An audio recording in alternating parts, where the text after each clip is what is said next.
যদি পশ্চিম বাংলার বুকে একটা বাবরি মসজিদ হয় তাহলে এই যে কঠোর হিন্দুত্ববাদী এদের ফাটছে কেন? বলেছে ভেঙে দেবো, ওখানে মন্দির করবে, মায়ের দুধ খেয়ে আছে, আসতে বলবেন তো সামনে।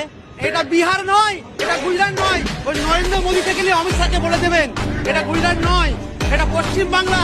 এখানে আমরা যেটা বলবো সেটা হবে। আমি দায়িত্ব নিয়ে বলছি, ওখানে আমরা মুসলিম সমাজকে বলবো এবং মসজিদ আমরা করতে দেবো না। কিন্তু যখন বিতর্কিত না এই জিনিসটা, যে সংবিধানে লেখা নেই, আপনি বলছেন ওখানে মসজিদ করে দেখা না, শ্রমিক শ্রমিক বলে তাহলে বাবার তো 700 বছর রায়ত্ব করে গেছে, কটা মুসলিম হিন্দুকে হত্যা করে গেছে প্রমাণ দেখা। এটা তো বিজেপি শিখানো বলি, এটা বিজেপি শিখাচ্ছে। আপনি মসজিদ যদি ওখানে ভাঙার কথা পরিকল্পনা করে, তাহলে ওখানের পাবলিক মসজিদ না, প্রত্যেকটা এলাকায় পাবলিক মসজিদ হবে। তখন সাধারণ জনগণ প্রত্যেকটা এলাকায় পাবলিক মসজিদ হবে, অসুবিধা নেই। এক জায়গায় হয়তো কি আছে, পশ্চিম বাংলায় বাবরি মসজিদ হবে। যদি হুমায়ুন কবির না করতে পারে তৈরি জমা করে দেখাবে ইনশাল্লাহ। মুসলমান করলেই তো বিতর্ক।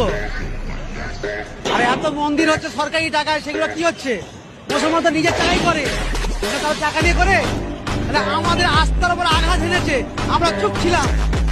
আজকে যদি পশ্চিম বাংলার মুখে একটা বাবরি মসজিদ হয় তাহলে এই যে কঠোর হিন্দুত্ববাদী এদের ফাটছে কেন?